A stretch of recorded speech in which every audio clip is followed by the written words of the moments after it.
साथियों, मैं डॉक्टर आनंद कुमार गुप्ता, चिकित्सा अधिकारी, बलरामपुर अस्पताल। आज विश्व स्तनपान सप्ताह जो 1 अगस्त से 7 अगस्त तक मनाया जाता रहा है हर वर्ष स्तनपान को बढ़ावा देने के लिए, इसकी दूसरी कड़ी लेकर के आया हूँ। साथियों, आज भी ये डाटा है कि साउथ ईस्ट एशिया में अभी भी माएँ 44% माएँ ही 1 घंटे के अंदर, प्रसव के 1 घंटे के अंदर अपना स्तनपान शुरू कर पाती हैं। इसलिए WHO लगातार हर वर्ष इस परसेंटेज को बढ़ाने के लिए लगा हुआ है कि जितनी जल्दी हम स्तनपान शुरू करेंगे, बच्चा हमारा ज़्यादा स्वस्थ होगा। और इसी उद्देश्य से इस वर्ष की थीम रखी गई है support breast feeding for healthier planet. अर्थात अगर बच्चे को सही मात्रा में सही समय पर पर्याप्त समय तक माँ का दूध मिलेगा, स्वस्थ माँ का, तो बच्चा भी हेल्दियर होगा। आने वाली पीढ़ी विभिन्न बीमारियों से बचेगी और उसके अंदर प्रतिरोधक क्षमता क्वालिटी की होगी, अच्छी होगी। साथियों, बहुत सी माएँ ऊपरी दूध का बड़ा उपयोग करती हैं। क्यों हानिकारक है? क्यों फार्मूला फीड या डिब्बा बंद दूध नहीं पिलाना चाहिए, या ऊपरी दूध गाय, भैंस, बकरी का कोशिश करना चाहिए कि नहीं पिलाने की नौबत आए? हर जाति के जीव की ज़रूरतें अलग अलग होती हैं। प्रकृति ने उस जाति की माँओं में उस जाति के बच्चों के लिए जो ज़रूरत है उसके हिसाब से उसके अंदर दूध बनाया है। नवजात शिशु का जो तत्व है उसके दूध, माँ के दूध में, वो जो है उसको, उस जाति के बच्चे को बचाने के लिए पर्याप्त है। तो गाय के दूध या दूसरे जानवर के दूध मानव जाति के बच्चे के लिए पर्याप्त पोषक तत्व व बचाव की क्षमता नहीं दे सकते। अतः कोशिश ये करना चाहिए कि हर बच्चे को माँ का दूध मिले। आपको पता होगा कि भारत में भी मिल्क बैंक बनने लगे हैं। जो माएँ जिनके दूध ज़्यादा बनता है या किसी कारण से वो बच्चा खो देती हैं और दूध बन रहा होता है, वो उसमें दान करके जमा कर सकती हैं, ताकि उन बच्चों को मिल सके वो दूध जो बच्चे माँ से वंचित हो गए हैं। और कृत्रिम दूध ये जो हम देते हैं, टॉप मिल्क देते हैं, कृत्रिम डिब्बा बंद दूध, फार्मूला फीड देते हैं, इन सब से अगर हमसे चूक होती है तो आंतों में संक्रमण होने का डर रहता है और दूध गर्म करने, बोतल उबालने, इन सब से जो हमारा अनावश्यक खर्च होता है ये भी बचता है अगर हम स्तनपान जारी रखते हैं। डिब्बा बंद पिलाने में अक्सर माएँ एक बड़ी गलती करती हैं कि जो उसके साथ इंस्ट्रक्शन मिलते हैं उसके अनुपात में बहुत ज़्यादा पानी मिला देती हैं, और उससे क्या होता है कि पोषक तत्वों के वो और कमी हो जाती है। इन सब चीज़ों से बचने के लिए माँ को अपना पौष्टिक आहार, संतुलित आहार खाते हुए बच्चे को अपना स्तनपान कराने की सलाह दी जाती है कि वही अपना स्तनपान कराएं। साथियों, इस एपिसोड में मैं इस बात पे भी ध्यान दिलाऊंगा कि कई माएँ बच्चे को सही ढंग से दूध नहीं पिला पाती हैं। बच्चे को दूध पिलाते समय उसका जो निपल के हिस्से के नीचे अरियोला वाला हिस्सा होता है, उसका बड़ा हिस्सा, निचला बड़ा हिस्सा भी उसके मुंह के अंदर होना चाहिए। तय बात यह है कि निपल में केवल डक्ट होती है जो दूध को ब्रेस्ट से मुंह तक ले जाती है। एरियोला वाले हिस्से में वो होता है जहाँ पे बच्चा अगर मुंह दबाता है तो दूध बच्चे के मुंह में जाता है। और अगर बच्चा, एक तो जब निपल केवल मुंह में रहता है तो वो दबाता है, दूध नहीं मिलता और इरिटेट होता है, वो काटता है और वहाँ पर ट्रामा हो जाता है, इसको हम कहते हैं क्रैकिंग ऑफ निपल या सोरनेस इन निपल, और बच्चा भूखा भी रह जाता है और बाद में वो ब्रेस्ट फीड करने से इनकार भी कर देता है। तो शुरू से हमको ब्रेस्ट साफ़ करके प्रॉपरली कैसे बच्चे को लैच करना है, मतलब इन्हें होल्ड कैसे करना है, बच्चे के अंदर ब्रेस्ट कैसे प्रवेश कराना है, इसको अपनी सीनियर जो महिलाएं हैं उनसे सीख लेना चाहिए, या लैक्टेशन काउंसलर्स होते हैं उनसे सीख लेना चाहिए। और ये हम तो समझते हैं कि एंटीनेटल चेकअप के दौरान जब स्तन की जांच हो, निपल की जांच हो, और साथ में उस समय इनको ब्रेस्ट फीडिंग के लिए खास करके नई माँ को देखना चाहिए कि वो कैसे पिला रही हैं। सर्वप्रथम कहते हैं कि बच्चे की जो माँ है वो अगर कहते हैं कि बच्चे के ऊपरी ऊँट पर अपना निपल लगाए तो बच्चा बड़ा मुंह खोल देता है, और उस समय वो होता है कि वो उसको बच्चे को 2 बार 3 बार स्टिमुलेट करके जब बच्चा बार बार मुंह खोले उसी समय अगर वो सही ढंग से निपल और एरियोला के निचले बड़े हिस्से को प्रवेश कराए तो बच्चे को फीड करने में आसानी मिलती है। और सामान्यतः कोई खास दर्द फीडिंग में नहीं होता है। अगर दर्द होता है तो समझें कि शायद उसकी पोजीशन, माँ की पोजीशन ब्रेस्ट की उसके अंदर नहीं है। साथियों, सामान्य तौर पर किसी भी बीमारी में बच्चे को दूध से वंचित नहीं करना चाहिए, चाहे वो दस्त ही क्यों ना रहा हो, उल्टी ही क्यों ना कर रहा हो। ब्रेस्ट फीड से अच्छा कुछ नहीं है। माँओं को भी विभिन्न बीमारियों में दूध बंद न करने की सलाह दी जाती है। बहुत रेयर केसेस होते हैं जहाँ पर मना किया जाता है। सामान्य तौर पे क्रैक निपल हो जाता है जो बच्चे की माँ को गलत ढंग से लैच करने पे या होल्ड करने पे हो जाता है। अगर सोरनेस हो गई है, कहते हैं कि ये क्रैकिंग इन निपल्स हो गई है, तो कृपया करके उस ब्रेस्ट से पिलाना शुरू करें जो ब्रेस्ट आपका सोर्ड नहीं है, क्रैक्ड नहीं है या कम क्रैक्ड है। तो बच्चा इस समय जब भूखा होता है तो बड़ा एनर्जेटिक होता है सकिंग करने के लिए, तो हो सकता है कि आपको जो हेल्दियर ब्रेस्ट है उससे पेन कहते कि कम होगा, और वहाँ से पिलाने के बाद जब बच्चा सोर्ड ब्रेस्ट में जाएगा तो हो सकता है आपको कम कष्ट हो। दूसरा, ब्रेस्ट फीडिंग के बाद अगर आप कहते हैं कि जो 2-4 बूंद अगर आप निपल पे लगा लेती हैं जो अपने ही दूध को, तो उसकी एंटीबॉडीज़ आपके क्रैक्ड निपल को हील करने में मदद करती हैं। और तीसरा, कुछ लोगों को गर्म की सिकाई या बर्फ़ की सिकाई से भी आराम मिलता है। अगर उनको ऐसा कोई अनुभव होता है तो वो भी वो कर सकती हैं। फीडिंग करने के बाद कहते हैं कि अगर क्रीम लगाने की ही ज़रूरत महसूस करती हैं तो मेडिकल ग्रेड की अगर अल्ट्रा प्यूरिफाइड लैनोनिन ऑइंटमेंट अगर मिल जाता है तो उसको भी वो लगा सकती हैं। और पिलाने के पहले तो हर बार साफ़ करना ही है ब्रेस्ट को, खास करके दवा के बाद तो।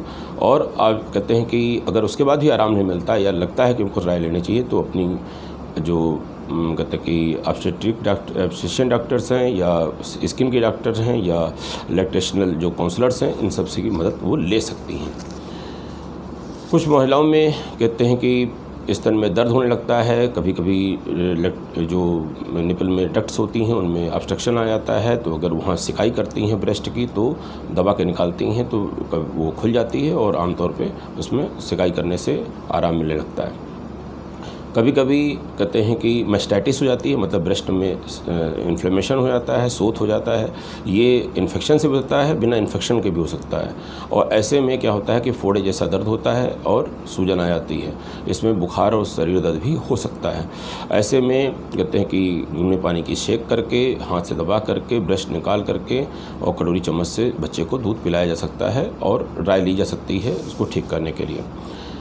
अगर कहते हैं कि जो ब्रेस्ट इंगार्ज हो जाता है, कभी कभी दूध ज़्यादा बनने से या समय पर बच्चे ब्रेस्ट को पूरे खाली होने से दूध उसमें इकट्ठा होने लगता है, तो ऐसे में उनको जो है बताया जाता है कि बच्चा अगर दूध पी लेता है बच्चे तभी ब्रेस्ट में दूध पर्याप्त मात्रा में बचता है, तो बचा हुआ दूध आप कटोरी चम्मच में निकाल करके बाहर कर दें, ताकि बचा हुआ दूध एक तो बचा रह जाएगा तो आपका अगला दूध कम बनेगा, और इंगार्ज ब्रेस्ट हो जाएगा तो दूध की गांठें पड़ सकती हैं, बाद में आपको तकलीफ दे सकती है, इन्फेक्शन हो सकता है, गांठ पड़ सकती है, ऑपरेशन की भी नौबत आ सकती है। बहुत सी तकलीफ़ें ऐसी हो सकती हैं जो आप प्रतियाब करें और कहते हैं कि आपको उसके लिए अपनी ऑब्स्टेट्रिक डॉक्टर से मिलना पड़े। साथियों, प्रश्न ये उठा था कि जो कहते हैं कि HIV इन्फेक्शन की माएँ हैं, क्या वो अपने बच्चे को दूध पिला सकती हैं? हाँ, HIV इन्फेक्शन ब्लड से फैलता है। अगर माँ कहते हैं कि एंटी रेट्रोवायरल ड्रग्स पे है तो वो दूध पिला सकती है और उससे जो है संक्रमण ना के बराबर फैलता है। दूध से 1.8% केसेस में ही जा सकता है, और जितना वो हेल्दियर दूध होता है बच्चे की खुद की जान के लिए अच्छा है, उससे बहुत कम चांसेस हैं कि संक्रमण जाए और उसको HIV इन्फेक्शन हो। तो गाइडलाइन यही है कि हर HIV पॉजिटिव मदर अपने बच्चे को दूध पिला सकती है, पिलाना चाहिए, बशर्ते कहते हैं कि वो ट्रीटमेंट पे हो। और ये भी कुछ गाइडलाइंस ये भी कहती हैं, अगर उसके बाद भी अगर आपको डाउट है तो माँ का दूध हल्का सा हीट ट्रीटमेंट देकर, मतलब गर्म कर करके फिर पिलाया जा सकता है। उससे वायरस अगर वो भी है वो भी परसेंटेज ख़त्म हो जाएगा। दूसरी बड़ी बात पूछी जाती है, क्या हेपेटाइटिस बी की मदर पिला सकती है दूध? यस, हेपेटाइटिस बी की मदर भी पिला सकती है, क्योंकि ये भी रक्त से जाता है और हेपेटाइटिस बी के कोई भी वायरस आज तक कभी देखे नहीं गए हैं। तीसरी बड़ी बात आती है कि टीबी की मरीज हो अगर माँ, जो सबसे ज़्यादा कॉमन है हिंदुस्तान में, क्या वो कहते हैं कि दूध पिला सकती है? टीबी की बीमारी से ग्रसित माँ हर स्थिति में उसको पिलाना चाहिए। हाँ, कई स्थितियां हैं जहाँ पे बच्चे के साथ क्या करना है वो ज़रूर बताया जाएगा। एक स्थिति तो ये बन सकती है कि गर्भकाल में माँ की टीबी का पता लग गया, बच्चे को कहते हैं कि माँ को इलाज शुरू हो गया और प्रसव के पहले 2 माह से ज़्यादा इलाज चल चुका है, अर्थात माँ अगर पॉजिटिव भी रही है तो नेगेटिव हो गई है और अब वो संक्रमण नहीं फैला सकती अपने बच्चे में डिलीवरी के बाद। ऐसे में हर माँ को प्रसव के बाद कहते हैं कि माँ की दवा टीबी की जारी रखनी है। ये जो टीबी की दवा आजकल हम लोग देते हैं आर्चिजेन, ये गर्भकाल में और कहते हैं कि गर्भकाल के बाद स्तनपान के काल में दोनों में सुरक्षित है, बच्चे पे कोई बुरा असर नहीं पड़ता है। ब्रेस्ट फीड कराते रहना है बच्चे को, और बीसीजी भी जन्म के बाद बच्चे को जैसे शीघ्र या जन्म के तुरंत बाद लगता है वैसे ही लगा देना है। दूसरी स्थिति ये आ सकती है कि प्रसव के तुरंत पहले टीबी का पता लगा या इतना पहले पता लगा कि प्रसव के पहले जो टीबी की दवा चली वो 2 महीने से कम की चली, तो क्या करना होगा डिलीवरी के बाद? प्रसव के बाद दवा माँ की जारी रहेगी, ब्रेस्ट फीड बच्चे की जारी रहेगी और बच्चे को 6 माह तक INH एक टीबी की दवा होती है, उसकी 5 मिलीग्राम पर किलोग्राम के हिसाब से प्रोफाइलैक्सिस देते रहेंगे अगले 6 महीने तक। BCG का वैक्सीनेशन नहीं कराएंगे, BCG का वैक्सीनेशन INH प्रोफाइलैक्सिस का 6 महीना जब पूरा हो जाएगा उसके बाद लगाएंगे। कारण ये है कि INH प्रोफाइलैक्सिस से BCG वैक्सीन मर जाती है, उसका कोई इफेक्ट नहीं रहता है, इसलिए कोई फ़ायदा नहीं उसको लगाने से।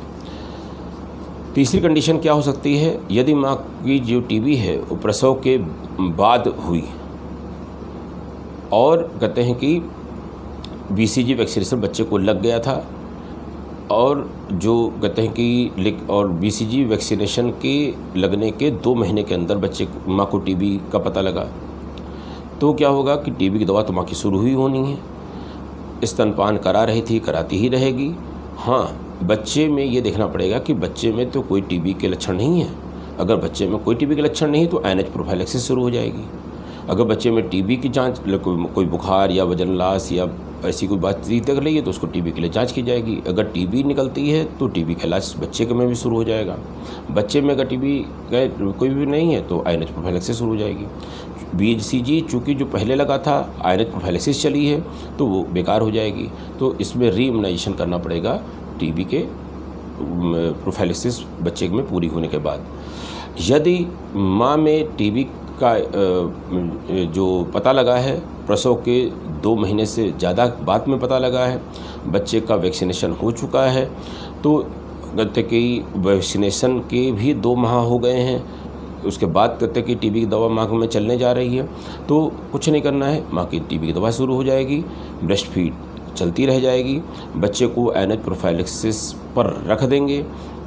BCG का रीइम्यूनाइजेशन इसमें नहीं करेंगे क्योंकि 2 महीने के बाद पे इतना इफेक्ट आ जाता है कि उसकी मतलब कि उसके BCG का किल होने का कोई मतलब नहीं रह जाता।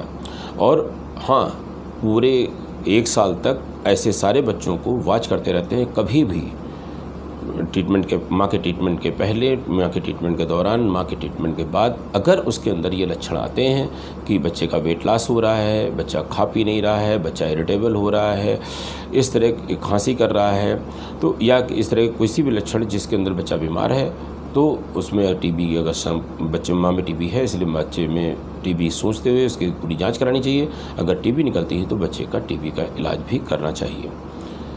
साथियों, हमारा ख्याल है कि आपके कुछ प्रश्नों का ज़रूर उत्तर मिला होगा, जो आपको लग रहा होगा कि हमको जानना चाहिए। और इसके लिए जो है अगर कुछ क्वेश्चन रह जाते हैं तो आप क्वेश्चन कमेंट्स में पूछ सकते हैं। मैं किसी अन्य वीडियो में भी आपको बताऊंगा। धन्यवाद।